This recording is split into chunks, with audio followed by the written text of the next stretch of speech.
A veces, los niños solitarios y con problemas de adaptación tienden a inventar amigos imaginarios, o tal vez espíritus malignos se aprovechan de su soledad para perturbarlos con pensamientos y visiones tenebrosas. Cualquiera que fuera el caso de Raúl, él, con apenas 10 años de edad, decía tener un amigo invisible, el cual jugaba con él a las escondidas. Antes de continuar relatándoles sobre esta situación, debo decirles que Raúl vive con su madre y su pequeña hermana de 6 años. Como es ya casi normal por desgracia, el padre ya no está con ellos. Volviendo a Raúl y a su amigo, al principio era algo muy divertido. Raúl escuchaba una vocecita que lo invitaba a esconderse antes de que el conteo llegara a 10. Así esta especie de susurro decía: 1, 2, 3, 4, 5, 6, 7, 8, 9, 10. Al finalizar el conteo, Raúl ya debería de estar escondido. Luego, lo único que él podía ver era como una pequeña sombra deambulaba buscándolo. Raúl no le contaba nada a su madre acerca de este amigo. Era su secreto, sin embargo, al pasar el tiempo, las cosas fueron cambiando. Pues él sentía una presencia maligna, ya no sentía ganas de estar jugando, y cuando escuchaba el conteo, él solamente decía que ya no tenía ganas de jugar, y esto fue algo que enfurecía a su amigo. En algunas ocasiones, Raúl amanecía con arañazos, golpes e incluso mordiscos en el brazo. Un día, su madre se percató de lo que pasaba y le preguntó qué es lo que sucedía, a lo que Raúl le tuvo que confesar sobre este amigo, y su madre decidió instalar cámaras por toda la casa para ver quién le estaba haciendo daño a su hijo de noche, además de verificar por qué sentía que en las noches alguien caminaba por la casa mientras todos dormían. Las cosas se fueron poniendo cada vez peor.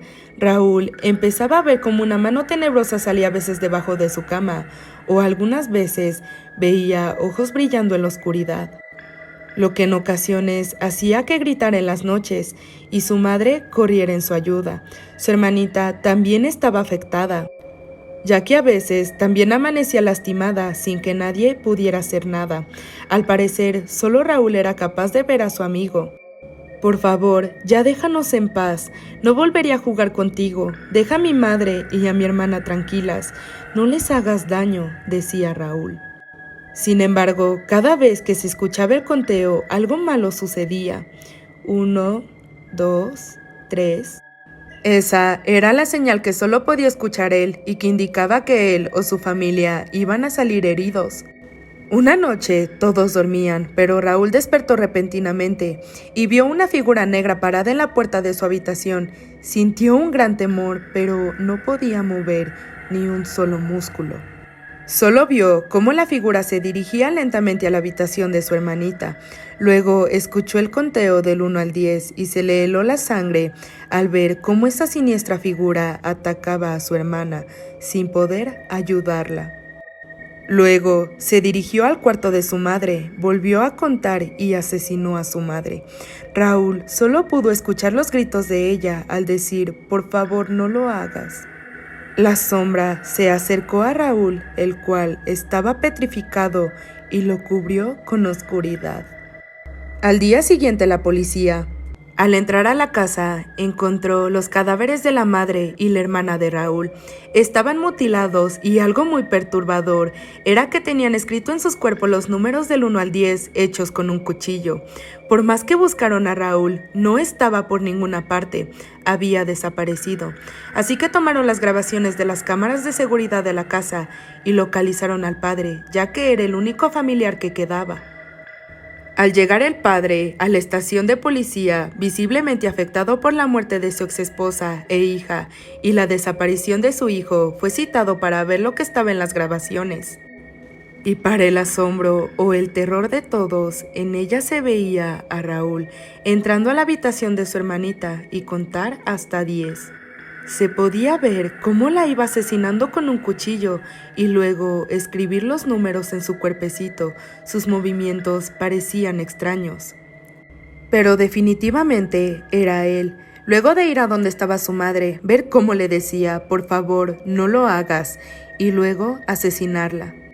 Se quedó parado por más de 20 minutos mirando el cadáver de su madre y salió de la casa sin rumbo aparente. El padre, impactado, comprendió que su hijo tenía problemas mentales, tal vez algún trauma. Dejando caer algunas lágrimas, solo le quedó regresar a su casa y esperar que la policía encontrara a su hijo. Esa noche, estando el padre en su habitación, no era capaz de conciliar el sueño. No podía sacar de su cabeza la imagen de su hijo contando hasta 10 y asesinando a su familia, como si fuera un juego, pero algo distrajo su dolor. Al escuchar unos pasos en la oscuridad, llegando a su habitación, la alegría lo invadió por un momento al ver que era Raúl, su hijo perdido. Dios mío, Raúl, hijo, ¿en dónde estabas? ¿Qué fue lo que sucedió? No te asustes, ven, yo te voy a cuidar. La alegría lo había invadido por un momento, porque luego su sangre fue la que se heló otra vez. Al ver que su hijo solo lo miró fijamente a los ojos, sosteniendo un gran cuchillo en su mano, y susurró de forma macabra: 1, 2, 3, 4, 5, 6, 7, 8, 9, 10.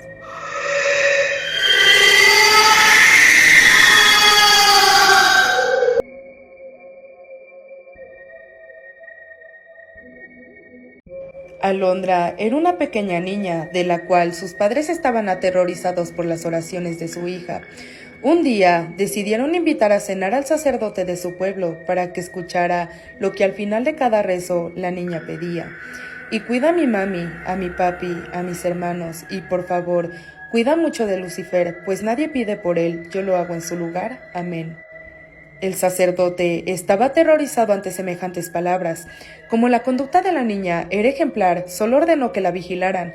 Tristemente, a la niña le fue arrebatada su vida. Sin embargo, ella jamás dejó de rezar.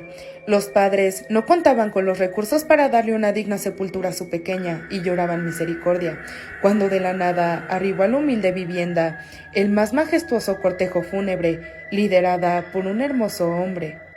Al iniciar el sepulcro, el hombre estalló con un llanto inconsolable.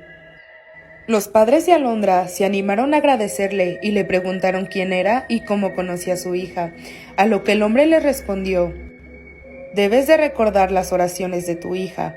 Durante miles de años, todos me han tachado de lo peor, el culpable del pecado, pero ella con su inocencia y su dulzura, sin ningún prejuicio, pidió por mí hasta el final de sus días.